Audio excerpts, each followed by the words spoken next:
Le jour du mariage de notre fille, mon mari et moi avons vu notre photo à l'entrée avec un panneau « Ne pas laisser entrer ce couple ». Nous avons fait demi-tour en silence et sommes partis. 3 heures plus tard, elle a compris que son mariage s'était terminé précisément au moment où nous étions rentrés à la maison. Bonjour à vous, chers auditeurs. Avant de commencer à raconter cette histoire difficile de ma vie, je vous demande de soutenir notre chaîne. Abonnez-vous, mettez un j'aime et écrivez dans les commentaires de quelle ville vous nous écoutez. C'est très important pour nous. Et maintenant, bonne écoute. Ce matin-là, je ne me suis pas réveillé au son du réveil, mais à cause du silence. Vous savez, il y a parfois ce silence particulier, vibrant, juste avant une tempête ou une grande fête. Pour moi, ce jour était les deux à la fois. Je suis resté allongé quelques minutes, fixant le plafond de notre vieil appartement, et j'ai mentalement parcouru la liste que j'avais en tête depuis 6 mois. Pas une liste de courses, non. C'était la partition d'une symphonie complexe, dont j'étais la chef d'orchestre, tout en restant dans l'ombre. Les faisans. Ils devaient être livrés à 6 heures du matin précise depuis une ferme privée près de Voronezh. J'avais personnellement vérifié la qualité de la volaille, personnellement appelé le propriétaire pour lui rappeler que c'était pour ma petite étoile, ma fille. Les nappes en lin, vintage, couleur crème, avec une broderie Richelieu faite à la main. Elles n'avaient été sorties des réserves que grâce à mon nom. Les fleurs, pas de roses vulgaires, seulement des fleurs des champs associées à des orchidées rares, comme le voulait Camilla. Tout était réglé au millimètre, à la seconde, jusqu'au dernier souffle. Je me suis levé et je me suis approché de la fenêtre. La ville se réveillait à peine, mais je sentais déjà l'odeur du succès. J'avais consacré 40 ans à la restauration. Pendant 40 ans, j'avais nourri des ministres, des stars et des oligarques, restant cette femme stricte en tailleur noir qui veillait à ce que la soupe ne refroidisse pas et que les verres brillent. Et pendant toutes ces années, j'avais mis de côté chaque centime, me privant de vacances, d'un nouveau manteau de fourrure, de rénovation, pour un seul et unique jour. Le jour où ma Camilla deviendrait une princesse, pas comme moi, une travailleuse acharnée sentant toujours la cuisine, mais une vraie dame. Ermalé ne dormait plus. Il était assis dans la cuisine, entièrement habillé, et buvait du thé. Son vieux costume gris était impeccablement repassé. Sa chemise blanche était craquante. Il avait l'air solennel et un peu effrayé. « Violetta » demanda-t-il doucement, sans lever les yeux de sa tasse. « Es-tu sûr que nous sommes à la hauteur ? Les Wiazemski, ce sont, tu comprends, des contes, même s'ils sont d'anciens contes. » Je me suis approché de mon mari et j'ai posé ma paume sur son épaule. Je sentais à quel point ses muscles étaient tendus. « Hermosha, arrête. Nous ne sommes pas seulement à la hauteur, nous sommes les parents de la mariée. Et nous avons payé pour ce banquet. Chaque fourchette, chaque serviette là-bas, c'est le fruit de notre travail. Les Wiazemski donnent le nom de famille, mais nous donnons la vie. Souviens-toi de ça. » J'ai enfilé ma plus belle robe. Stricte, couleur chocolat noir, longue, couvrant les genoux. Aucune extravagance, juste une modeste broche sur le revers de la veste. Nous n'essayions pas de paraître plus riches que nous ne l'étions. Notre richesse était ailleurs, dans notre dignité et dans le fait que nous avions réussi à faire l'impossible pour notre fille. Nous sommes descendus à la voiture. Notre vieille et fidèle Toyota semblait modeste à côté du parc automobile qui devait déjà converger vers le domaine. Mais l'intérieur était impeccablement propre, et Ermalé conduisait avec tant de soin, comme s'il transportait un vase de cristal. La route hors de la ville a pris environ 1 heure. Nous n'avons presque pas parlé. Chacun pensait à ses propres affaires. Je me souvenais de mes négociations avec Trifon Demidovitch. Un vieil ami, propriétaire d'un luxueux domaine historique au bord de la rivière. Au début, il avait grogné, disant que sa liste d'attente était pleine pour les 2 prochaines années, mais en apprenant que c'était ma Camilla qui se mariait, il avait simplement fait un geste de la main. « Pour toi, Violetta Fominichna, je décrocherai la lune. Prends le domaine pour samedi. On réglera ça plus tard, au nom de notre vieille amitié. » Camilla, bien sûr, a dit à son fiancé que c'était grâce à ses relations, qu'elle avait presque acheté le domaine. Je ne l'ai pas corrigé. Qu'elle soit fière. L'important, c'était le résultat. Au loin, les portes en fer forgé du domaine sont apparues. Mon cœur s'est mis à battre plus vite. Je m'attendais à voir les portes grandes ouvertes, décorées de fleurs, des valets souriants, de la musique venant du parc. Après tout, j'avais moi-même approuvé le scénario de l'accueil des invités. Mais les portes étaient fermées. Ermalet a ralenti, fronçant les sourcils avec perplexité. Violetta, pourquoi est-ce fermé? Peut-être que nous sommes en avance ou qu'ils ont fait une entrée de l'autre côté? Non, l'entrée est ici, ai-je répondu, sentant un froid s'installer en moi. Approche-toi. Près des massives portes en fonte se tenaient deux gardes. Ce n'étaient pas les hommes de Tryphon. Je connaissais tout le personnel du domaine par cœur, chaque garde, chaque jardinier. Ces deux-là étaient des étrangers, en uniforme noir sans insigne, avec des visages de pierre, impénétrables. Ils se tenaient les jambes écartées, comme s'ils gardaient un site militaire, pas un mariage. Nous nous sommes approchés. Ermalet a coupé le moteur. Le silence dans l'habitacle est devenu cotonneux. Directement sur la partie centrale des portes, grossièrement fixée avec du ruban adhésif sur les élégantes volutes en fer forgé, était accrochée une grande affiche. C'était une feuille de format A3, plastifiée pour ne pas être abîmée par la rosée du matin. J'ai plissé les yeux. Ma vue n'est plus ce qu'elle était, mais j'ai tout de suite compris l'essentiel. C'était une photo. Notre photo, à Ermalet et moi. Celle que j'avais envoyée à Camilla par messagerie il y a à peine une semaine. Nous étions assis dans notre datcha, fatigués après avoir désherbé les parterres, en simple t-shirt, avec des tasses de thé, et nous rions. C'était une photo très personnelle, chaleureuse, que j'avais envoyée avec la légende « Nous t'aimons, ma chérie, nous avons hâte d'être à samedi ». Maintenant, cette photo était défigurée. Sur nos visages heureux, il y avait un énorme tampon rouge criard. Ne pas laisser entrer ce couple. Menace à la sécurité. Entrée interdite. Les mots m'ont frappé plus fort qu'une gifle. L'air s'est coincé dans ma gorge. J'ai entendu Ermalet halter convulsivement. Violetta. Sa voix s'est brisée en un murmure. Qu'est-ce que c'est? Une blague? Un jeu? Je ne pouvais pas répondre. Je regardais mon sourire sur la photo, barré d'une croix rouge. Ce n'était pas juste un refus, c'était un reniement public. On nous avait exposés comme des criminels, comme des vagabonds sales qu'on ne pouvait pas laisser entrer dans une maison décente. Et le plus terrible, c'est que c'était elle qui leur avait donné la photo. Personne d'autre n'avait ce cliché. L'un des gardes s'est approché paresseusement de la voiture, sans même se pencher vers la fenêtre. Il a simplement tapoté le capot avec sa matraque et a fait un geste de la main pour que nous fassions demi-tour. Partez. Mon regard a lentement glissé vers le haut, au-delà des portes, là où, derrière les tilleuls, on apercevait la façade du manoir. Là, au deuxième étage, il y avait un balcon avec vue sur l'allée d'entrée. Et je l'ai vu. Camilla se tenait près de la balustrade. Elle portait cette fameuse robe pour laquelle nous avions donné toutes nos économies des 5 dernières années. Dentelle la plus fine, 1 millier de perles. Elle était magnifique.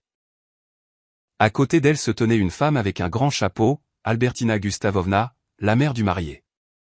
J'attendais que ma fille nous voie, qu'elle voie cette affiche honteuse et qu'elle sorte en courant, qu'elle se mette à crier sur les gardes, à arracher cette horreur. J'attendais de la peur, de l'incompréhension. Mais Camilla souriait.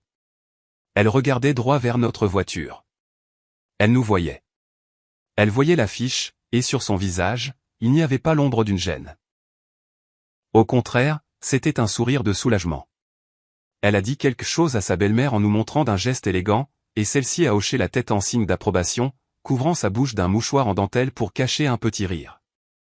Et puis ma fille, ma Camilla, pour qui j'avais passé 40 ans au fourneau, a levé une coupe de champagne. Elle a trinqué en notre direction. Ou plutôt, elle buvait au fait que le problème de ses parents modestes avait été résolu si efficacement, au fait que nous n'allions pas déranger ces invités aristocratiques avec nos costumes bon marché et nos visages simples. Elle a bu une gorgée et s'est détournée, retournant à la fête que nous lui avions payée. Je n'ai pas pleuré. Les larmes, c'est de l'eau, et à cet instant, tout en moi s'est glacé, se transformant en une glace sèche et piquante. C'était un sentiment étrange, pas de la douleur, mais une clarté soudaine et absolue. Comme si quelqu'un avait essuyé une vitre embuée, et que le monde derrière n'était pas festif et lumineux, mais gris et d'une netteté écœurante. J'ai posé ma main sur l'avant-bras de mon mari. Sous le tissu fin de sa veste, ses muscles vibraient d'un tremblement fin et pitoyable. Il regardait le dos de sa fille s'éloigner, les portes du balcon se fermaient, et son visage vieillissait à vue d'œil. Les rides devenaient plus profondes, comme si elles avaient été tracées au couteau. Ermallay, ai-je dit doucement. Ma voix était aussi régulière que le tic-tac d'un métronome. Fais demi-tour. Il a cligné des yeux, détachant avec difficulté son regard du manoir. Violetta, mais comment? Peut-être qu'il faut appeler? C'est peut-être une erreur? Il n'y a aucune erreur. J'ai serré sa main un peu plus fort, le ramenant à la réalité. Nous ne sommes pas invités. Nous avons été mis à la porte. Rentrons à la maison. Ermallay a pris une inspiration saccadée, a passé une vitesse, et notre Toyota a lentement, avec le crissement du gravier sous les roues, décrit un arc devant les portes fermées. Les gardes ne nous ont même pas regardé partir. Pour eux, nous n'étions que des déchets que le vent avait balayés de la route. Le chemin du retour fut une torture. Nous avons roulé en silence total. La radio était éteinte. Ermallay regardait droit devant lui, agrippé au volant si fort que les jointures de ses doigts étaient devenues blanches. Moi, je regardais par la fenêtre latérale les troncs d'arbres qui défilaient, les champs inondés d'un soleil qui me semblait maintenant faux, comme une dorure sur un bijou bon marché. Une seule pensée tournait en boucle dans ma tête. Ce n'était pas une décision spontanée. L'affiche était plastifiée. Les gardes avaient reçu des instructions. Camilla avait planifié cela depuis des semaines, peut-être des mois. Pendant que je choisissais les serviettes, pendant qu'Ermallay recomptait ses économies de retraite pour payer l'orchestre, elle savait déjà que nous ne serions pas là. Nous n'étions utiles pour elle que comme un portefeuille qu'on peut jeter une fois qu'il est vide. Elle n'avait pas seulement honte de nous, elle nous avait annulés. À mi-chemin de la ville, Ermallay a soudainement sangloté. Une seule fois, un sanglot court et sec. Pourquoi, Vita, a-t-il demandé, m'appelant par le surnom qu'il n'utilisait que dans sa jeunesse. On a tout fait pour elle. Ne demande pas, ai-je coupé court. La pitié était dangereuse maintenant. Si je commençais à le plaindre ou à me plaindre moi-même, je m'effondrerais. Et je devais rester entière. Je devais agir. J'ai ouvert mon sac à main, un vieux sac en cuir usé au coin. Au fond, sous un paquet de mouchoirs en papier et un étui à lunettes, se trouvait un objet que je n'avais pas sorti depuis 2 ans. Mon carnet noir. C'était un épais carnet à la couverture en simili-cuir, gonflé de cartes de visite et de notes. Il contenait toute ma vie. 40 ans de travail. Les numéros de téléphone des meilleurs fournisseurs, des propriétaires de restaurants, des chefs, des fleuristes et, bien sûr, des maîtres d'hôtel. Ce carnet ne contenait pas seulement des contacts, mais des dettes. Des gens que j'avais aidés à démarrer leur carrière, des gens que j'avais sauvés du licenciement. Des gens qui savaient que si Violetta Fominishna appelait, c'était que l'affaire était sérieuse. J'ai feuilleté les pages, cherchant la lettre P. Pavel. Pacha. En ce moment, il était le maître de cérémonie du mariage, le maître d'hôtel en chef qui supervisait chaque mouvement des serveurs. 15 ans plus tôt, je l'avais embauché, un jeune étudiant, pour faire la plonge dans la salle de banquet du Métropole. Je lui avais tout appris, comment servir le vin sans renverser une goutte, comment calmer un invité ivre, comment se tenir droit même quand on tombe de fatigue. Il m'appelait Maman Violetta. J'ai composé le numéro. Les sonneries étaient longues, traînantes. J'imaginais l'agitation là-bas, au domaine, les invités s'installant à table, attendant avec impatience le premier toast. Allô, Madame Violetta Fominishna? La voix de Pavel était essoufflée, mais joyeuse. Vous arrivez bientôt? On a un peu de retard pour placer les invités. C'est Albertina Gustavovna qui a fait un scandale pour les cartons de table, mais j'ai tout réglé. On n'attend plus que vous et le papa. J'ai regardé la route. Nous entrions dans la ville. Les immeubles gris nous entouraient, nous ramenant à notre monde habituel. Pacha, écoute-moi attentivement, les jeux interrompus. Mon ton était le même que celui que j'utilisais autrefois pour le réprimander pour ses manchettes sales, glaciales et n'admettant aucune objection. Nous ne viendrons pas, quoi? Il était déconcerté. Comment ça, vous ne venez pas? Il s'est passé quelque chose? La voiture est en panne? Je vous envoie un chauffeur tout de suite. Non, Pacha. Écoute et ne m'interromps pas. Le sponsor a quitté le projet. Quel sponsor? Il ne comprenait pas. Il était encore en mode festif. Moi, ai-je dit sèchement. Je suis le sponsor de ce banquet. Je suis la cliente. J'annule ma présence et mes engagements. Dès maintenant. Un silence s'est fait au bout du fil. J'entendais le bruit de fond de la fête, des rires, le tintement des verres, les sons lointains d'un violon. Ce monde n'existait que parce que je l'avais payé. Madame Violetta, je ne comprends pas, la voix de Pavel a tremblé. C'était un garçon intelligent. Il commençait à comprendre. Tu te souviens du point 4.2 de notre contrat de service standard? Celui que nous avions rédigé ensemble pour les clients professionnels. Annulation de la présence du client, a-t-il marmonné automatiquement. Exactement. En cas d'absence du client à l'événement, le format du service change. Pacha passe le banquet en mode commercial. Mais Madame Violetta, il y a 200 personnes. Il y a du caviar noir, des faisans. Il y a pour un demi-million de vins déjà ouverts. À partir de cette seconde. Je martelais chaque mot, regardant mes mains tranquillement posées sur mes genoux. Tout ce qui est servi sur les tables doit être payé sur le champ. Le sponsor est parti. Le bar ouvert, c'est fini. La cuisine, stop. L'alcool, stop. Toute commande passe par la caisse. Ils vont me tuer, a chuchoté Pacha. Sa voix était pleine d'horreur. Ils ne te tueront pas, l'ai-je rassuré. Tu ne fais que ton travail. Dis-leur que le compte du client a été bloqué. Et une autre chose, Pacha. Le vin de la réserve spéciale. Celui que j'ai apporté personnellement hier. Ferme la cave. Mets la clé dans ta poche. C'est ma propriété personnelle, pas une partie du service traiteur. Compris, a-t-il répondu d'un ton différent. Le ton d'un professionnel qui a reçu un ordre en situation de crise. Je passe en mode paiement direct. Dois-je l'annoncer aux invités? Non. Que la surprise soit progressive. Commence par les serveurs. Qu'ils arrêtent le service. J'ai appuyé sur le bouton pour raccrocher. L'écran du téléphone s'est éteint. Je l'ai remis dans mon sac et j'ai fermé le fermoir avec un claquement sec. Ermalais m'a regardé. Dans ses yeux, il y avait de la peur mêlée d'admiration. Que as-tu fait, Violetta? J'ai simplement cessé d'être une mère, Ermalais. Ai-je répondu, regardant droit devant moi l'asphalte gris. Et je suis devenu ce qu'ils me considèrent être, du personnel de service.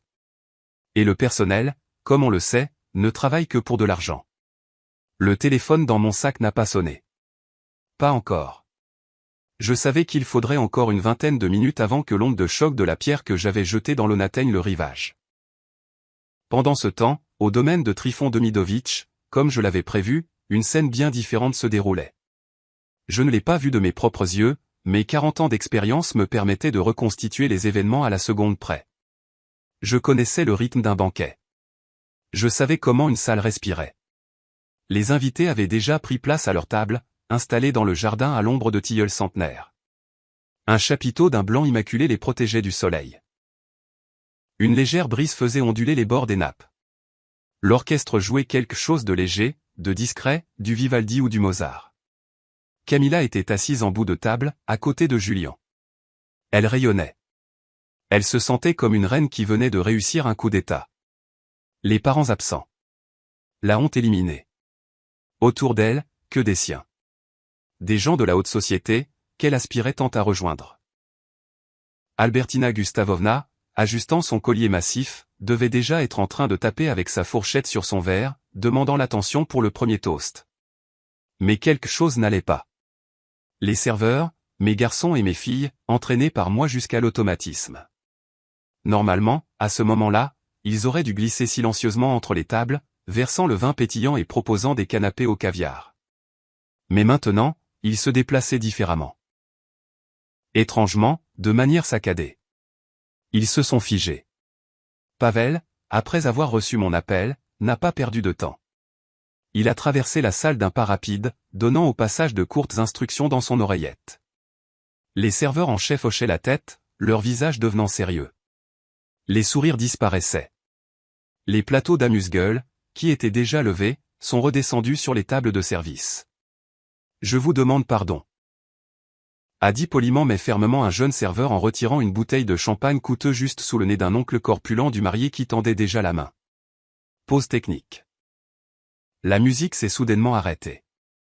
Le violoniste a baissé son archet, regardant avec perplexité le chef d'orchestre, à qui quelqu'un venait de chuchoter quelque chose à l'oreille. Dans le silence qui s'est installé, le cliquetis des couverts a retenti de manière particulièrement forte et déplacée. Camilla a froncé les sourcils. Elle a regardé autour d'elle, cherchant Pavel des yeux. Et, a-t-elle crié en claquant des doigts. Ce geste m'avait toujours irrité chez elle. On appelle un chien comme ça, pas un maître d'hôtel. Pourquoi la musique s'est-elle arrêtée? Où est le vin? Les invités ont les verres vides. Pavel s'est approché de la table des mariés. Il était impeccable dans son frac, mais dans ses yeux, il n'y avait plus cette obséquiosité que Camilla avait l'habitude de voir. Il la regardait comme on regarde un client dont la carte de crédit vient d'être refusée. « Madame » a-t-il dit sèchement. Pas Camilla Violetovna, mais une madame impersonnelle. Nous avons rencontré des difficultés pour accéder à la réserve d'alcool. Quelle difficulté est intervenue Albertina Gustavovna, gonflant ses narines avec colère. Vous ne savez pas ouvrir une bouteille? C'est du cristal. Nous avons payé pour ça. Je crains que non, a répondu calmement Pavel. La cave à vin et l'alcool premium sont la propriété privée du sponsor de l'événement. Comme le sponsor n'est pas présent sur le site et n'a pas autorisé l'ouverture de la réserve, l'accès est fermé. J'ai la clé, mais je n'ai pas le droit de l'utiliser sans un ordre direct du propriétaire. Camilla a pâli. Les taches de rouge sur ses joues sont devenues écarlates. Quel sponsor? De quoi parlez-vous? C'est mon mariage. C'est moi la maîtresse de maison ici. Servez le vin immédiatement. C'est votre mariage, sans aucun doute, a consenti Pavel. Et dans sa voix, on pouvait déceler une pointe d'ironie à peine perceptible. Mais le contrat de service n'a pas été conclu avec vous, et le paiement des articles premium n'a pas été effectué par vous. Un murmure a parcouru la salle. Les invités ont commencé à échanger des regards. Quelqu'un a eu un rire nerveux. Julien, le marié, était assis, la tête rentrée dans les épaules, et tripotait sa serviette. Il avait l'air de vouloir devenir invisible. C'est scandaleux, a crié Albertina Gustavovna. Elle s'est levée, renversant sa chaise. Je vais porter plainte. Je vais détruire votre entreprise. Nous exigeons d'être servis. Nous avons faim, après tout. Où est le premier plat? Où sont les faisans? Pavel n'a même pas scié. Il a sorti du dossier qu'il tenait sous le bras une fine feuille de papier et un stylo. La cuisine est prête à continuer le travail, a-t-il dit en tendant la feuille à la belle-mère. Mais en raison de l'absence de confirmation de paiement de la part du client principal, nous sommes passés à un système de paiement direct. Albertina Gustavovna a arraché la feuille. Ses yeux se sont agrandis.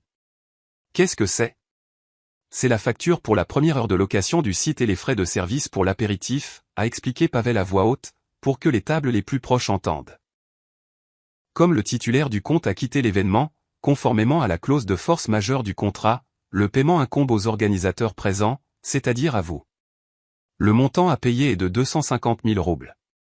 Paiement immédiat, s'il vous plaît, par carte ou en espèces. Le silence dans le jardin est devenu absolu.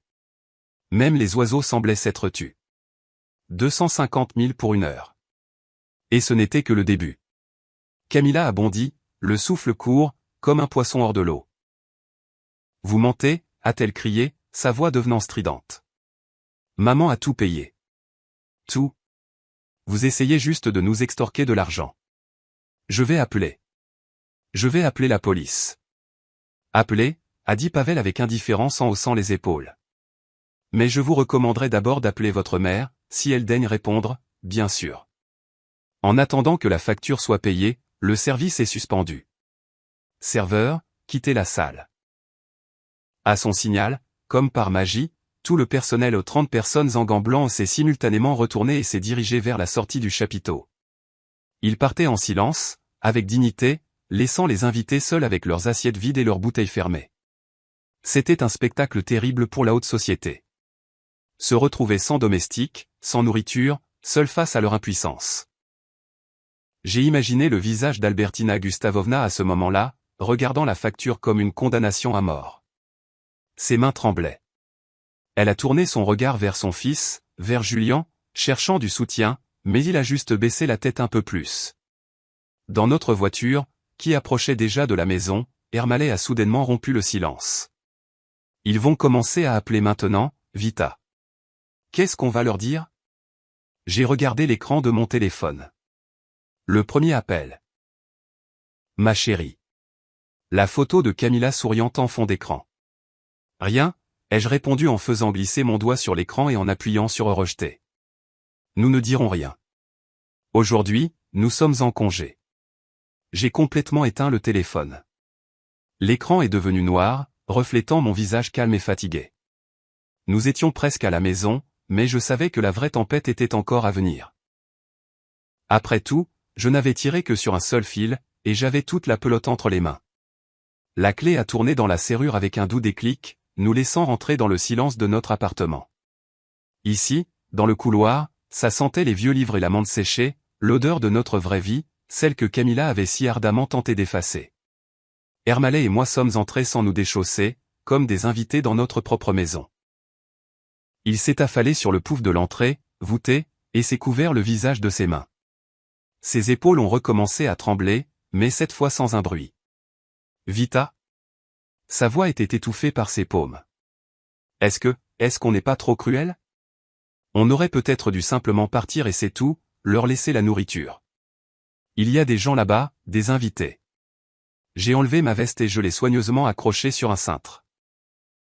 Mes mouvements étaient lents, automatiques. Cruel, ai-je répété en allant à la cuisine et en mettant la bouilloire sur le feu. Ermalay, ce qui est cruel, c'est d'accrocher la photo de ses parents avec une pancarte menace à la sécurité. Ce qui est cruel, c'est d'avoir honte des mains de son père qui a travaillé en double poste pour payer ses tuteurs. Nous ne faisons que rétablir l'équilibre. La bouilloire s'est mise à siffler. J'ai sorti 2 tasses, nos préférées, avec les petites fissures que Camilla nous suggérait toujours de jeter. Mais le domaine? Ermalay a levé vers moi des yeux pleins de confusion. Camilla a dit à tout le monde que c'était son douaire, que nous l'avions acheté pour elle. Je me suis figé, la boîte de thé à la main. Voilà le nœud principal de ce mensonge. Elle a dit beaucoup de choses, ai-je dit doucement. Elle a dit au Wiazemski que nous lui avions offert le domaine, qu'il était à son nom. Ermalay a pâli. Mon Dieu, s'ils la prennent. Ils vont la prendre. J'ai jeté une pincée de thé dans la théière. Dès maintenant. Je me suis approché du téléphone fixe accroché au mur. Mon portable était éteint, mais une seule personne importante parmi celles qui étaient là-bas connaissait ce numéro. Trifon Demidovitch. J'ai composé son numéro personnel. Les sonneries étaient courtes, stridentes. Oui, a aboyé une voix familière dans le combiné. Trifon n'était pas de bonne humeur. Apparemment, les nouvelles de Pavel lui étaient déjà parvenues. Trifon, c'est Violetta. Il y a eu une pause à l'autre bout du fil. Puis la voix de Trifon s'est adoucie, mais une colère contenue bouillonnait encore. Violetta. Pacha m'a appelé. Il a dit que tu as annulé le banquet. Et il m'a parlé de l'affiche. Oui, ai-je simplement répondu. Il a soupiré. Quelle garce. Le mot était grossier, mais il y avait tant de sympathie dedans que mes yeux ont commencé à piquer. Je les aurais jetés dehors moi-même si j'avais su. Violetta, tu comprends, je pensais que c'était ton caprice, pour ne pas les mettre mal à l'aise. Que tu avais décidé de ne pas venir toi-même. Je sais, Trifon, je ne t'en veux pas. Mais maintenant, écoute-moi. Je t'écoute. Camilla a dit au Wiazemski que le domaine est sa propriété. Mon cadeau de mariage. Le combiné a émis un son qui ressemblait à un grognement. Quoi? Elle a dit que c'était, sa, maison. Mon domaine? Le nid familial des Demidov? Oui. Et en ce moment, ils sont là-bas, persuadés d'être sur leur terre. Ah, la petite. Trifon s'est étranglé de rage. Violetta, tu comprends ce que ça signifie? Je comprends. Je regardais la cour grise par la fenêtre. Le contrat de location était à mon nom. Il y a une clause sur la présence d'une personne responsable. Je n'y suis pas, ce qui veut dire que le contrat est nul, a conclu Trifon pour moi. Sa voix était devenue d'acier. L'assurance est annulée. Tout dommage, toute blessure, c'est ma responsabilité personnelle. Et il y a 200 pochards là-bas. Non, Violetta, ça ne va pas se passer comme ça. Ce n'est plus un mariage. C'est une intrusion illégale sur une propriété privée. Fais ce que tu as à faire, Tryphon. Le protocole, c'est le protocole. J'arrive, a-t-il lancé sèchement. Et j'amène les chiens. Il a raccroché. J'ai lentement reposé le combiné sur son support. À ce moment-là, le chaos régnait au domaine.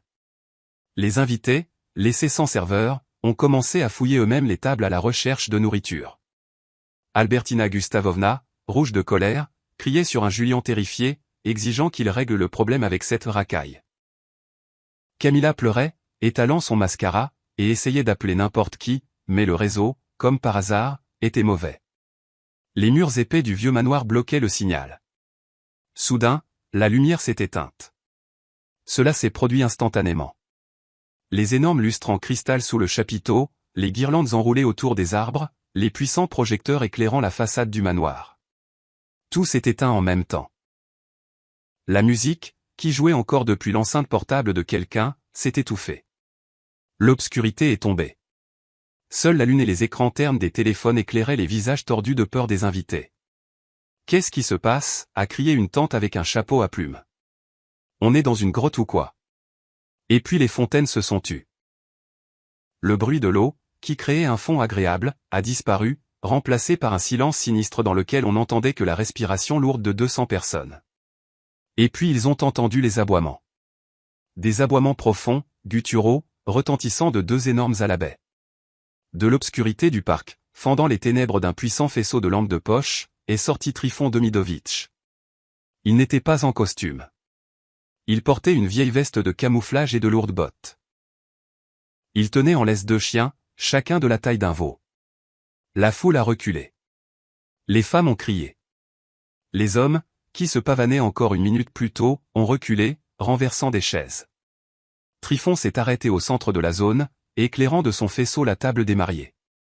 Camilla a plissé les yeux sous la lumière vive. « Qui est le responsable ici » a aboyé Tryphon.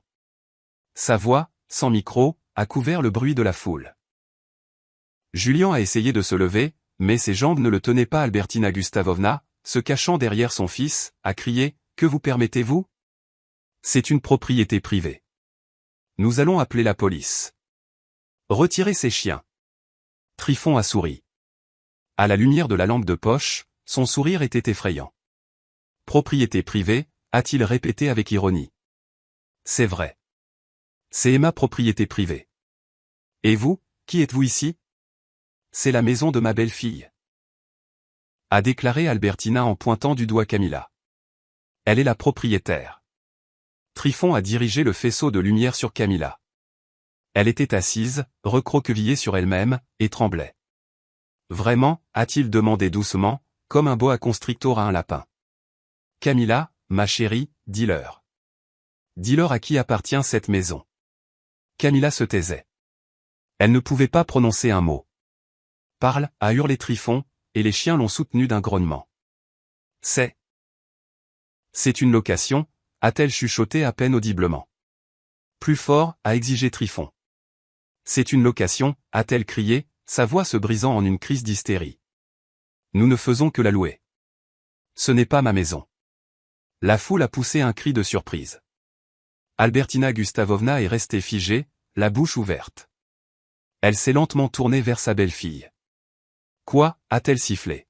« Tu as menti pendant tout ce temps ? Le contrat de location est résilié. » a annoncé Tryphon, ne leur laissant pas le temps de se reprendre. En raison d'une violation grave des conditions et de l'absence de la personne de contact. Vous avez 30 minutes pour quitter mon territoire. Dans 30 minutes, je lâche les chiens. Le temps est compté. Il a regardé ostensiblement sa montre. La panique qui a saisi les invités était indescriptible. Les gens attrapaient leurs sacs, se bousculaient, couraient vers leur voiture en s'éclairant avec leur téléphone.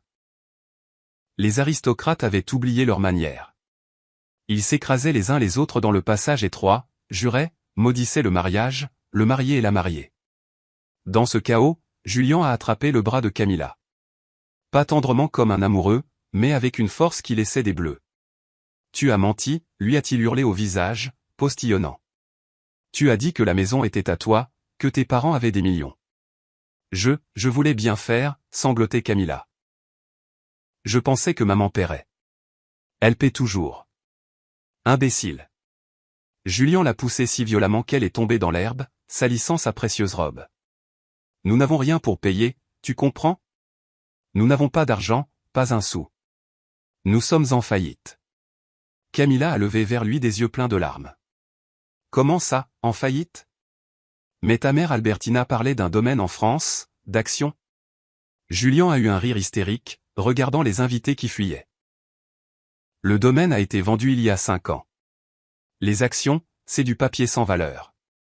Nous devons tellement aux banques que ta vie ne suffira pas à tout rembourser. Nous ne t'avons épousé que pour l'argent de tes parents. Nous pensions qu'ils nous sauveraient. Les mots sont restés en suspens dans l'air, lourds comme une pierre tombale.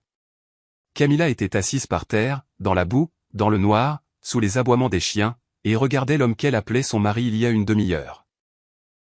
Son conte de fées ne s'était pas simplement terminé. Il s'était transformé en film d'horreur. Et le plus terrible, c'est qu'il n'y avait personne pour la sauver. Maman ne viendrait pas, maman avait éteint son téléphone. Les mots de Julien résonnaient encore dans l'air, se mêlant aux aboiements des chiens de Trifon. Nous ne t'avons épousé que pour l'argent. Camilla était assise sur l'herbe, sans même essayer de se relever. La boue avait déjà imprégné l'ourlet de sa robe, transformant la délicate broderie en une masse grise. Mais elle ne le remarquait pas. Elle regardait son mari, pâle, nerveux, le visage tordu de colère, et le voyait pour la première fois. Pas le prince d'une lignée ancienne, mais un joueur pitoyable et acculé, dont le pari avait échoué. « Que as-tu dit » a-t-elle chuchoté, ses lèvres bougeant à peine. « Tu es sourde » a crié Albertina Gustavovna, se penchant sur elle comme un vautour. Son chapeau avait glissé de côté, lui donnant un air fou. « Nous sommes ruinés. Ton père, ce cuisinier, nous pensions qu'il avait une chaîne de restaurants. Tu as dit qu'il était le roi des banquets. Nous comptions sur ton douaire pour régler les dettes de Julien. Et maintenant? On nous chasse comme des chiens. Et cette facture en plus. Qui va payer? Mais... Camilla a essayé de se relever, s'appuyant sur sa main. Mais vous êtes les Wiazemski, le blason, l'histoire? On ne mange pas de l'histoire, a aboyé Julien. Il a attrapé sur une table une bouteille de vin à moitié vide, que quelqu'un avait laissée dans la précipitation, et a bu à grandes goulées directement au goulot. Un filet rouge a coulé le long de son menton sur sa chemise d'un blanc immaculé. Mon père a tout perdu au casino il y a 10 ans. Nous vivons à crédit. Nous avons hypothéqué l'appartement pour m'acheter ce costume et cette bague. Nous pensions que tes parents étaient une mine d'or. Des pigeons silencieux et travailleurs qui donneraient tout pour le bonheur de leur petite fille. Il a jeté la bouteille dans les buissons. Le bruit du verre brisé a fait sursauter Camilla. Et toi? Julien l'a pointé du doigt. Tu t'es avéré être aussi vile que nous. Une menteuse sans le sou. Mon domaine, mon traiteur. PFF. Autour d'eux, il n'y avait presque plus personne. Les derniers invités, trébuchant dans le noir, couraient vers les portes où leur voiture avait créé un embouteillage monstre. Personne ne voulait être témoin de cette honte. Personne ne voulait payer les factures. Le conte de fées de la riche héritière et du noble aristocrate avait éclaté, éclaboussant debout tous ceux qui se trouvaient à proximité. Trifon Demidovitch se tenait un peu à l'écart, les bras croisés sur la poitrine. Les chiens à ses pieds s'étaient calmés, sentant que la menace était passée. Il ne restait que la pourriture humaine. Il n'intervenait pas. Il leur donnait le temps de s'autodétruire. « Il vous reste 10 minutes, a-t-il dit d'une voix forte, en regardant sa montre. Ensuite, je ferme les portes. Ceux qui ne sont pas sortis passeront la nuit dans la forêt. Albertina Gustavovna a attrapé son fils par le bras. Julien, allons-y. Il faut partir. Nous avons encore des comptes à régler avec la banque. Et elle? Julien a fait un signe de tête vers Camilla, qui était toujours assise par terre, les bras enroulés autour de ses genoux. Quelle pourrice ici, a lancé sa belle-mère. Elle nous a trompés. Elle a ruiné notre vie. Ils ont fait demi-tour et se sont dirigés d'un pas rapide vers la sortie, sans même un regard en arrière. Camilla est restée seule. Dans le noir, dans la boue, dans un silence seulement rompu par le bruit des voitures qui s'éloignaient. Elle s'est lentement relevée. Ses jambes tremblaient. La robe, lourde de boue et de larmes, la tirait vers le bas. Elle a regardé autour d'elle. Des tables vides, des chaises renversées, des verres brisés. La ruine de ses ambitions. Et soudain, elle a compris, les parents, ils savaient. Maman savait. Elle a sorti son téléphone. D'une main tremblante, elle a composé le numéro. L'abonné n'est pas disponible pour le moment. Elle a hurlé. Ce n'était pas un cri de douleur, mais de rage. Elle a jeté son téléphone dans l'herbe, puis l'a ramassé à nouveau. Elle devait les retrouver. Elle devait les forcer à tout arranger. Maman arrangeait toujours tout. Maman trouvait toujours une solution. Maman ne pouvait pas l'abandonner comme ça. Elle a couru vers la sortie, sans ses chaussures qu'elle avait perdues dans la cohue, pieds nus sur le gravier, sans sentir la douleur. Elle est sortie des portes et a vu un taxi qui déposait un invité en retard, probablement le photographe qui n'arrivait que maintenant. « Arrêtez » a-t-elle crié en se jetant vers la voiture. « Emmenez-moi en ville. C'est une urgence. » Le chauffeur a regardé avec effroi cette femme échevelée dans une robe de mariée sale. « Mademoiselle, je suis occupée. »« Je paierai » a-t-elle crié hystériquement en tirant sur la poignée de la portière. « Double tarif, triple tarif. Emmenez-moi juste loin d'ici. » Elle a donné l'adresse. Notre adresse. Pendant que Camilla se précipitait vers la ville, Ermalais et moi étions assis dans la cuisine. La bouilloire avait refroidi depuis longtemps, mais nous n'avions pas touché à nos tasses. Ermalais regardait par la fenêtre sombre. « Vita » a-t-il dit doucement. « Ce Julien, c'est un joueur, n'est-ce pas ?» J'ai entendu par hasard quand je fumais avec son père aux fiançailles. Il a laissé échapper quelque chose sur des dettes, mais j'ai pensé, ça peut arriver dans les affaires, des crédits. J'ai hoché la tête. J'ai entendu aussi. Mais je n'ai pas seulement entendu, Ermalais. J'ai vérifié. Il m'a regardé avec surprise. J'ai vérifié, bien sûr. Quand Camilla l'a amené pour la première fois, j'ai appelé mon amie à la banque, celle pour qui j'ai organisé le mariage de son fils l'année dernière. Je lui ai demandé de vérifier le nom des Wiazemski. Et alors ? Liste noire. J'ai soupiré. Historique de crédit désastreux. Bien saisi. Ils sont en faillite, Ermalais. Officiellement en faillite. Ils cherchaient une bouée de sauvetage et ont trouvé notre fille. Et tu n'as rien dit ? Dans la voix de mon mari, il n'y avait pas de reproche, mais plutôt de l'étonnement face à ma maîtrise de moi. J'ai essayé de lui en parler. Tu te souviens, il y a un mois, quand j'ai commencé à parler de contrat de mariage, de la nécessité de vérifier leurs actifs ? Qu'est-ce qu'elle m'a répondu ? Ermalais a baissé les yeux. Que tu te mêlais de ce qui ne te regardait pas. Que tu étais jalouse de son bonheur et de la noblesse de son fiancé. Exactement. Elle ne voulait pas entendre. Elle était aveuglée par l'éclat de leur nom et par ses propres fantasmes. Si je lui avais montré les documents, elle m'aurait accusé de les avoir falsifiés. Elle devait le voir par elle-même. Voir comment ils se dévorent les uns les autres, a conclu Ermalais. Oui. C'est une leçon cruelle, mais la seule qu'elle retiendra. On a sonné à la porte.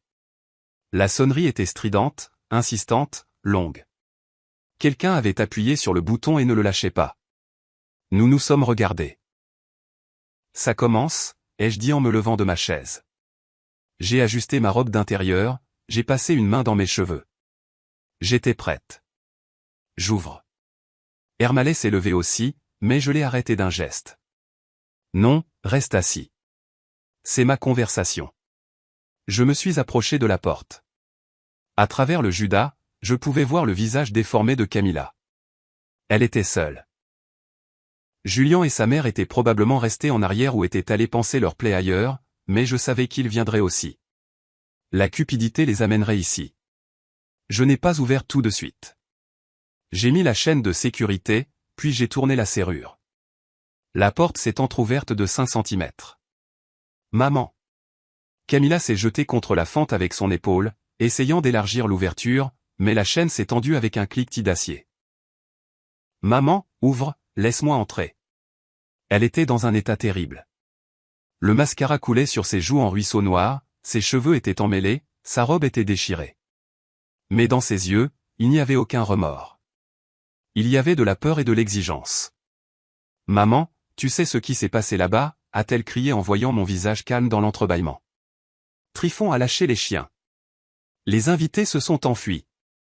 Julian m'a quitté. Ils sont en faillite, maman. Ils sont fauchés. Je sais, ai-je répondu calmement. Camilla s'est figée. Elle a cessé de forcer la porte et m'a dévisagé à travers la fente. Tu savais? Oui. Et tu as laissé faire ça. Sa voix est redevenue hystérique. Tu savais et tu n'as rien dit. Tu as détruit ma vie exprès. Je n'ai pas détruit ta vie, Camilla. J'ai simplement cessé de payer pour tes illusions. À ce moment-là, on a entendu le bruit de l'ascenseur sur le palier. Les portes se sont ouvertes, et de la cabine ont jailli Julian et Albertina Gustavovna. Ils n'avaient pas meilleure mine que Camilla, échevelés, essoufflés. Apparemment, ils avaient décidé qu'ils n'avaient plus rien à perdre et étaient venus exiger une compensation. Les voilà, a crié Albertina en me voyant à la porte. Les escrocs. Ouvrez. Nous exigeons des explications. Nous exigeons de l'argent. Vous nous avez déshonorés. Julian s'est précipité vers la porte et a essayé de tirer la poignée, mais la chaîne tenait bon. Vous nous devez de l'argent, hurlait-il. Vous aviez promis une dot. Où est l'argent? Où est le domaine? Nous allons vous poursuivre en justice pour escroquerie. Je regardais ce cirque de monstres. Ma fille, mon gendre, sa mère. 3 bouches à vide prêtes à s'entre-dévorer, maintenant unies contre un ennemi commun. Moi. Partez. Ai-je dit doucement, mais avec une telle autorité qu'ils se sont tus. Il n'y a rien pour vous ici. Nous ne partirons pas, a crié Camilla. Maman, laisse-moi rentrer. Je ne me sens pas bien. Je suis enceinte. Le silence est tombé dans le couloir. Julian s'est figé, la bouche ouverte. Albertina a plissé les yeux. Enceinte, a répété Ermalet, qui s'était approché derrière moi et se tenait à mes côtés, la main sur mon épaule. Oui. A hoché la tête Camilla, s'accrochant à sa dernière chance. Oui, papa, vous allez avoir un petit-fils. Vous ne pouvez pas mettre votre fille enceinte à la rue. Julian, dis-leur. Julian, comprenant instantanément la situation, a acquiescé vivement. Oui, c'est un héritier. Vous êtes obligé d'assurer son avenir. Le stress est dangereux pour le bébé. Ouvrez cette porte. Tout de suite. J'ai regardé ma fille. Dans ses yeux, il y avait l'espoir que ce mensonge fonctionnerait, que le mot sacré au petit-fils ferait fondre nos cœurs et que nous ouvririons à nouveau nos portefeuilles. J'ai eu un sourire triste. Attendez ici, ai-je dit, et j'ai fermé la porte juste devant leur nez. Violetta, qu'est-ce que tu fais, a chuchoté Ermalet. Est-ce qu'elle est vraiment? Non, Ermalet. Je suis allé dans la chambre, vers le secrétaire. Elle n'est pas enceinte. Et je vais leur le prouver tout de suite. J'ai ouvert le tiroir contenant les documents. Au-dessus se trouvait une enveloppe d'une clinique privée. Elle était arrivée 3 jours plus tôt à notre adresse, car Camilla était toujours domiciliée ici et avait indiqué cette adresse pour la correspondance. Elle avait simplement oublié de la récupérer dans l'agitation des préparatifs. J'ai pris l'enveloppe, je suis retourné à la porte, et je l'ai de nouveau entr'ouverte, laissant la chaîne en place. Le trio se tenait toujours là, attendant leur triomphe. Tiens, j'ai glissé l'enveloppe dans l'ouverture. Lisa, ma chérie. C'est arrivé pour toi mardi. Camilla a attrapé l'enveloppe, l'a déchirée. Ses yeux ont parcouru les lignes. Son visage est devenu gris cendré. Qu'est-ce qu'il y a là-dedans, a demandé Albertina avec impatience, arrachant le papier des mains de sa belle-fille. Elle a lu à voix haute, avec emphase. Chère Camilla Violetovna, nous vous rappelons la nécessité d'un examen de contrôle suite à la pose d'un implant contraceptif à long terme. Durée de validité, 3 ans. Date de la pose, il y a 1 mois. Albertina a lentement levé les yeux vers Camilla. Un implant, il y a 1 mois. Julian s'est reculé de sa femme comme si elle était pestiférée. Tu as mis un stérilet? Maison, tu disais qu'on essayait. Tu disais que tu voulais des enfants. C'est une erreur. A balbutié Camilla, mais le mensonge était écrit en grosses lettres sur son visage. Il n'y a aucune erreur, ai-je dit de derrière la porte. Tu n'es pas enceinte, Camilla, et tu ne l'as jamais prévu. Tu voulais juste t'assurer une place dans leur famille, puis gagner du temps. Ah, sale garce, a rugi Albertina en levant son sac à main pour frapper Camilla. J'ai claqué la porte, coupant court à leurs cris. La serrure a cliqué. Cette fois, pour de bon. Les cris derrière la porte ne se sont pas calmés, mais ils ont changé de ton. Si auparavant c'était un chœur uni d'exigences dirigées contre nous, ce chœur s'est maintenant désintégré en solo criard d'accusations mutuelles. J'entendais Albertina Gustavovna couvrir de malédictions la menteuse stérile, Julien gémir quelque chose sur le temps perdu, et Camilla, étouffant ses larmes, essayait de se justifier, mais sa voix se noyait dans le flot de leur haine.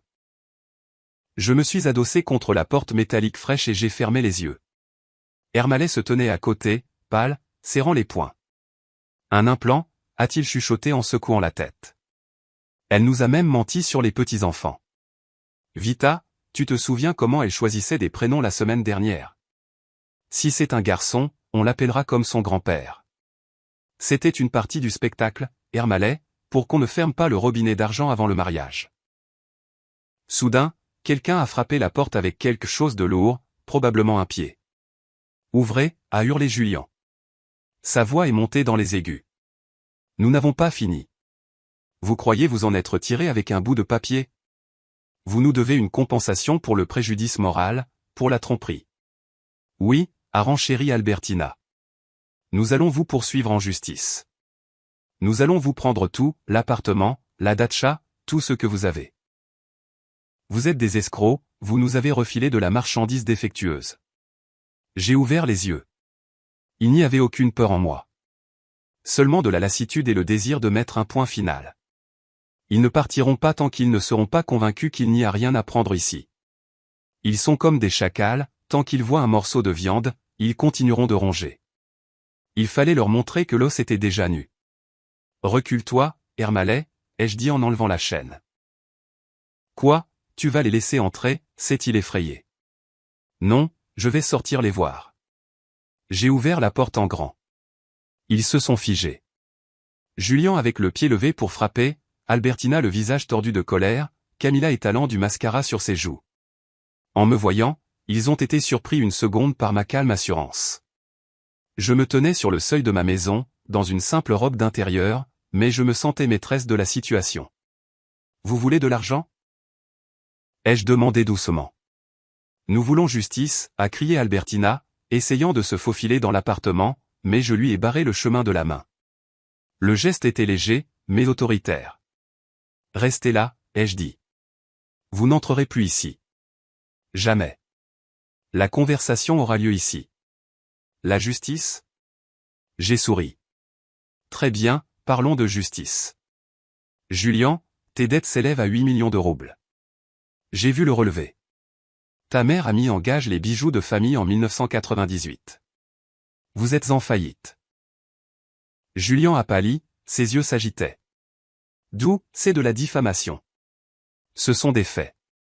Et maintenant, parlons de ma fortune, sur laquelle vous comptiez tant. J'ai sorti de ma poche une feuille de papier pliée en 4. Ce n'était pas un relevé de banque, mais un simple reçu. Un long reçu de terminal de paiement, enroulé sur lui-même. Vous exigiez une dot, ai-je continué en déroulant le papier.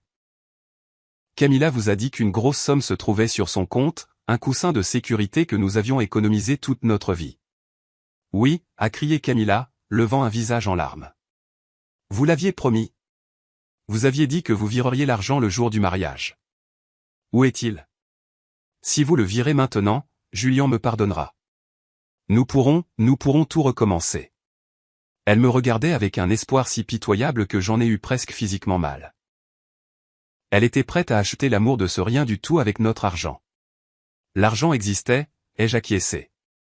3 millions de roubles. Tout ce que ton père et moi avons économisé en 40 ans, en nous privant de tout. La vente de l'appartement de grand-mère, nos économies de retraite, mes petits boulots. Tout était prêt pour le virement. La transaction était programmée pour aujourd'hui, à midi pile. Les yeux de Julien se sont allumés d'un feu cupide. Alors, virez-le. que attendez-vous? C'est notre argent. Le capital familial. Existait, ai-je répété, en insistant sur le passé. Le mot-clé est existait. Je leur ai tendu le reçu. Regardez l'heure, ai-je dit. 16h30 exactement une demi-heure après notre départ des portes de votre mariage. Julien a arraché le reçu. Albertina et Camilla se sont penchés de chaque côté. Fonds de charité pour l'aide aux hospices, a lu Julien d'une voix tremblante. Montant, 3 millions de roubles. Statut, exécuté. Un silence de mort est tombé. On pouvait entendre le bourdonnement de la lampe sur le palier. Qu'est-ce que c'est, a chuchoté Albertina, n'en croyant pas ses yeux. Vous avez donné l'argent à un hospice? Oui, ai-je répondu. Un don anonyme. Irréversible. L'argent a déjà quitté le compte. Il n'existe plus. Ni pour nous, ni pour vous. Vous êtes folle, a hurlé Julien, froissant le reçu et le jetant par terre. Vieille démente. Vous avez brûlé 3 millions? Comme ça? Pas comme ça. Je le regardais droit dans les yeux. J'ai acheté ma liberté et celle de mon mari avec cet argent. Nous ne sommes plus les vaches à lait de votre cupidité. Camilla a glissé le long du mur et s'est effondrée sur le sol sale du palier. Elle avait compris. Maintenant, elle avait définitivement compris. Plus d'argent, plus de domaines, plus de dot. Seulement les dettes de son mari, la haine de sa belle-mère et la porte fermée de la maison de ses parents. Maman? A-t-elle gémi. Pourquoi? Pour le portrait à l'entrée, ma fille, ai-je répondu. Parce que tu avais honte de nous. Parce que tu as menti. Parce que tu voulais nous utiliser et nous jeter. Nous t'avons simplement devancé. Nous avons jeté ce fardeau les premiers. Mais nous alors, a hurlé Albertina. Nous n'avons même pas de quoi payer le taxi. Nous n'avons nulle part où aller. L'appartement est sous-scellé par la banque. Ce sont vos problèmes, ai-je dit. Vous êtes des aristocrates. Vous trouverez bien quelque chose. Peut-être vendre vos titres de noblesse? Ah oui, ils ne valent rien. J'ai fait un pas en arrière dans l'appartement. Adieu, ai-je dit. Julien s'est précipité vers la porte, essayant de mettre son pied dans l'ouverture, mais Ermalet, mon calme et tranquille Ermalet, s'est soudainement avancé. Dans sa main, il tenait une lourde poêle en fonte, qu'il avait apparemment prise dans la cuisine. Il ne la brandissait pas, il la tenait simplement comme un argument de poids. Retire ton pied, a-t-il dit, doucement, mais avec une telle autorité que Julien a reculé comme s'il s'était brûlé. J'ai fermé la porte, j'ai tourné la clé à double tour, j'ai mis la chaîne. Nous étions debout dans l'entrée, écoutant une nouvelle vague d'hystérie monter derrière la porte. Mais maintenant, c'était quelque part loin, dans un autre monde. Un monde auquel nous n'appartenions plus. Notre tranquillité a été brisée non pas par les cris, mais par le son d'une sirène. Elle venait de la rue, traversant les doubles vitrages, et une minute plus tard, on a de nouveau frappé à la porte. Mais c'était une frappe différente, officielle, assurée, lourde. Police, ouvrez. Ermalet a sursauté et m'a regardé avec inquiétude. J'ai simplement hoché la tête pour le rassurer. Je m'y attendais. Nos voisins sont vigilants, et le spectacle dans le couloir était trop bruyant, même pour un samedi soir. J'ai ouvert la porte. Sur le seuil se tenaient 2 policiers. Des jeunes en uniforme, fatigués et visiblement mécontents de l'appel. Derrière eux, collés au mur, se tenaient nos invités. Julien avait l'air de sortir d'une bagarre. Albertina Gustavovna essayait de conserver les restes de sa grandeur en ajustant son chapeau de travers, et Camilla était simplement assise sur les marches, le visage dans les mains. Citoyenne Bondarva, a demandé le sergent-chef en consultant sa tablette. Nous avons reçu un signalement pour trouble à l'ordre public. Les voisins se plaignent de cris, de menaces. Oui, c'est mon appartement, ai-je répondu calmement. Et ces citoyens. J'ai fait un signe de tête vers le trio accablé, ont tenté de s'introduire dans mon domicile contre ma volonté. Ils m'ont menacé, ont essayé de m'extorquer de l'argent. C'est un mensonge, a crié Albertina en s'avançant. Nous sommes de la famille. Ce sont les parents de ma belle-fille. Ils ont volé nos biens. Ce sont des escrocs. Officiers, arrêtez-les. Ils se sont appropriés l'argent promis dans le contrat de mariage. Le policier a soupiré de lassitude. Les querelles familiales sont la pire chose pour n'importe quelle patrouille. Madame, calmez-vous. Quel contrat? Avez-vous des documents? Un accord verbal, a déclaré Albertina. Ils ont promis une dot. 3 millions. Et maintenant, ils disent qu'ils l'ont donné à une fondation quelconque. C'est du vol. Le sergent m'a regardé. Dans ses yeux, je pouvais lire de la sympathie. Il avait visiblement déjà évalué le contraste entre le couple de personnes âgées calmes à la porte et la femme hystérique avec un chapeau. Avez-vous des plaintes contre ces personnes, m'a-t-il demandé. Je n'ai qu'une seule demande, monsieur le sergent, ai-je dit. Faites-les sortir de mon couloir. Ils ne sont pas domiciliés ici. Ils ne sont pas invités. Ils troublent ma tranquillité et effraient les voisins. Mais c'est ma fille, a crié Camilla en relevant la tête. Maman, comment peux-tu? Madame, s'est adressé le policier à Camilla. Êtes-vous domicilié à cette adresse? Camilla a hésité. Non, j'ai fait mon changement d'adresse il y a une semaine, avant le mariage, pour m'inscrire chez mon mari. Donc, vous n'avez aucun droit de vous trouver ici, a tranché le sergent. Bon, citoyen, veuillez sortir. Réglez vos histoires de millions au tribunal, mais ce n'est pas un endroit pour faire du tapage. Nous n'irons nulle part, s'est entêté Julien. Nous n'avons nulle part où aller. Vous irez au poste si vous ne libérez pas les lieux immédiatement.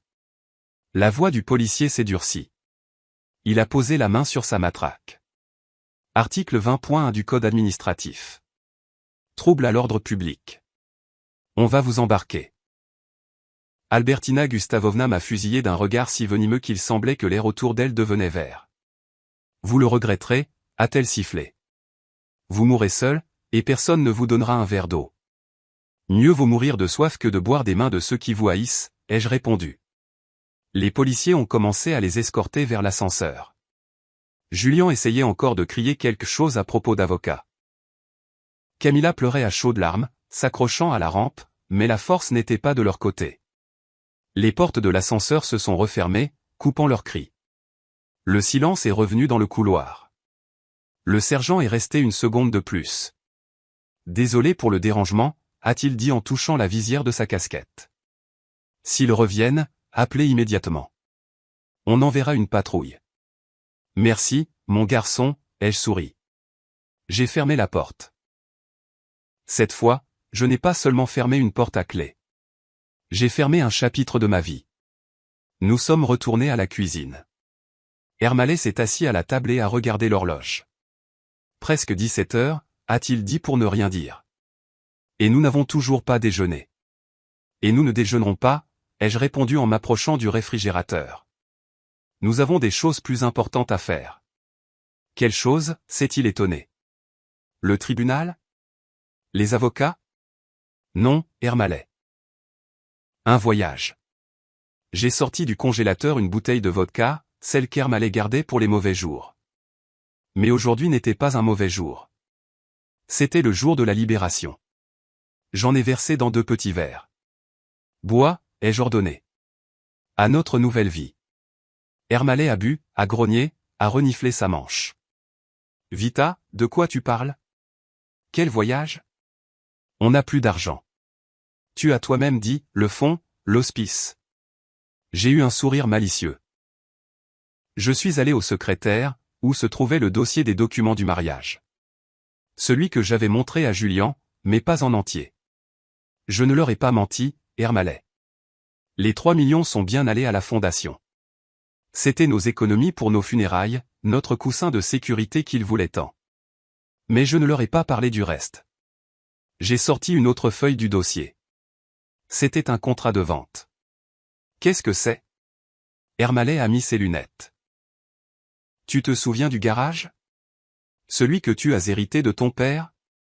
Le garage en briques au centre-ville, qu'on louait comme entrepôt depuis 10 ans. Eh bien, je l'ai vendu. Hier. Ermalais a écarquillé les yeux. Comment ça, vendu? Pourquoi? Parce qu'on n'en a pas besoin. Mais on a besoin d'argent. Pas pour Camilla et pas pour la fondation. J'ai posé devant lui une brochure colorée que j'avais cachée dans ce même dossier. Sur la couverture brillante, il y avait un train filant à travers une taïga enneigée, et une inscription en lettres dorées, l'Express impérial. Voyage transsibérien. Moscou-Vladivostok.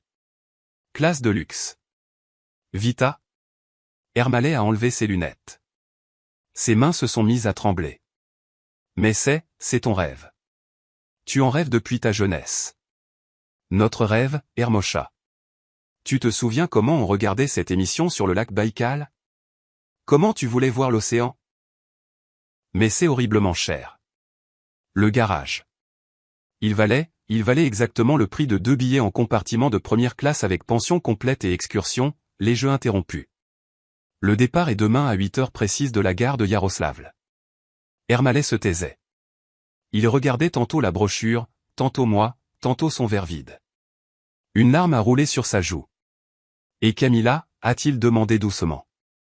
Comment allons-nous les abandonner? Ils vont être perdus. Ils ne seront pas perdus, ai-je dit durement. Des adultes ne se perdent pas s'ils ont des bras et des jambes. Qu'elles apprennent à vivre.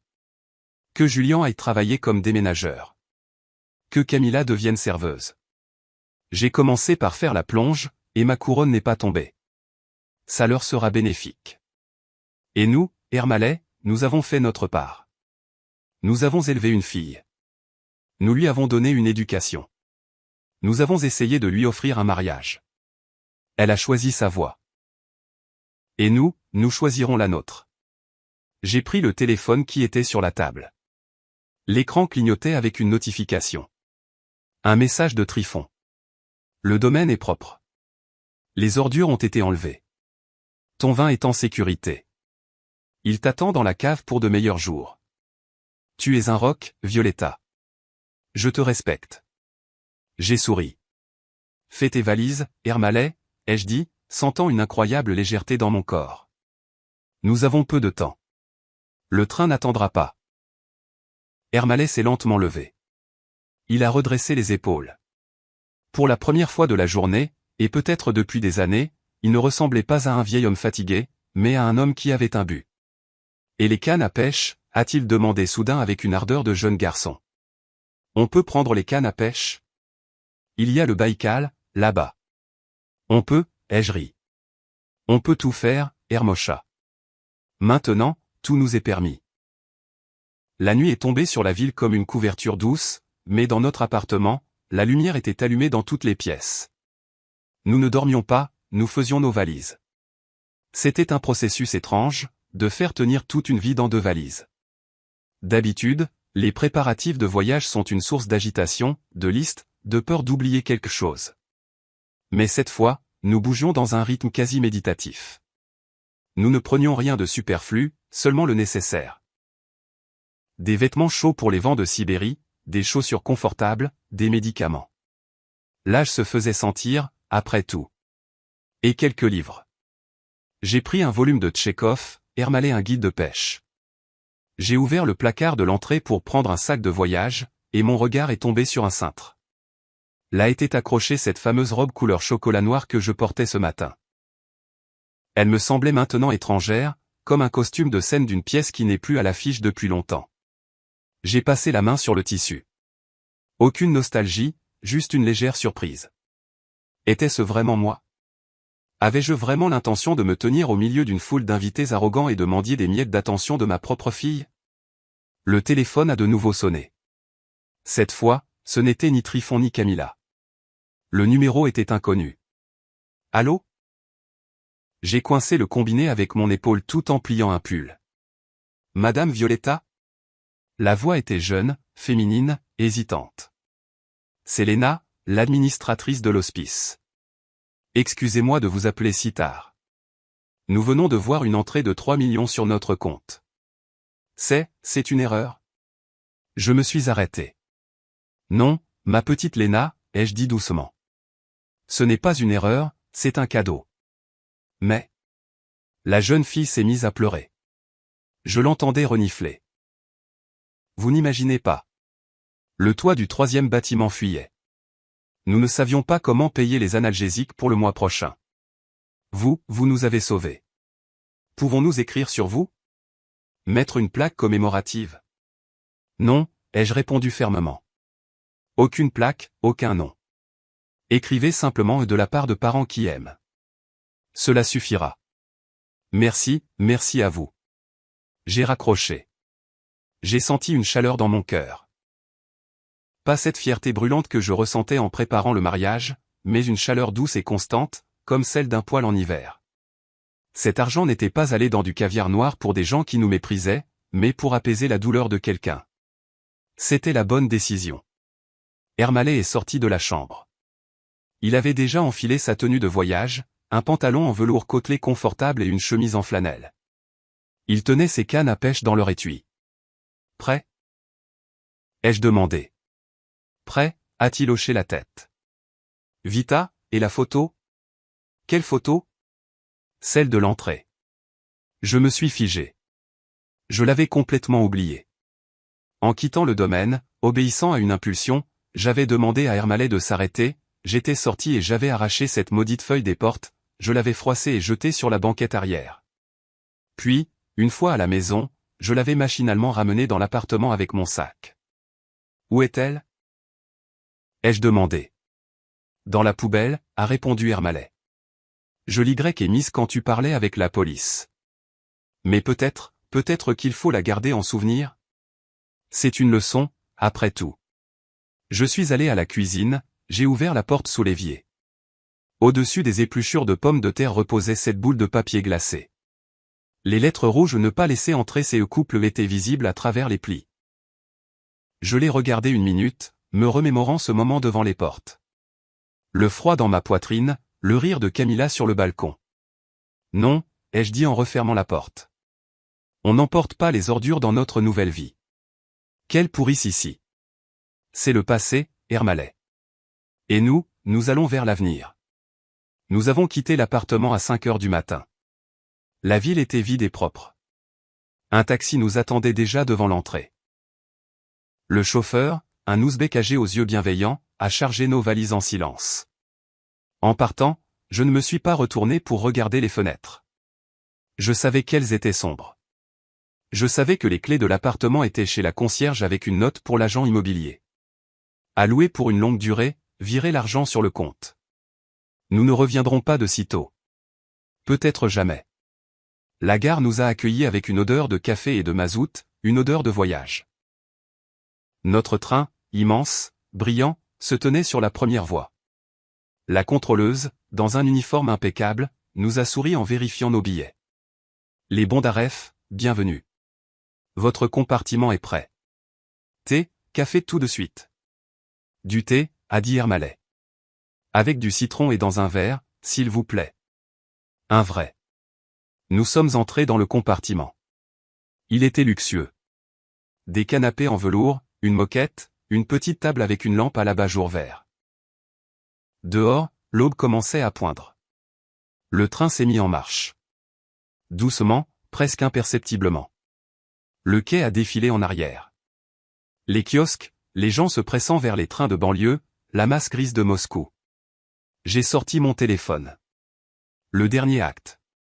J'ai ouvert mes contacts. Camilla, Julien, Albertina. J'ai tout sélectionné, j'ai appuyé sur bloquer, puis je suis allé dans les paramètres et j'ai choisi changer de numéro. J'avais déjà retiré la carte SIM dans le taxi et l'avais jetée dans une poubelle à l'entrée de la gare. Une nouvelle carte, achetée la veille, était déjà dans son logement. Personne ne nous trouverait. Personne n'appellerait pour demander de l'argent. Personne ne nous accuserait de froideur. Nous avions disparu. Ermalais était assis en face, regardant par la fenêtre. Le train prenait de la vitesse.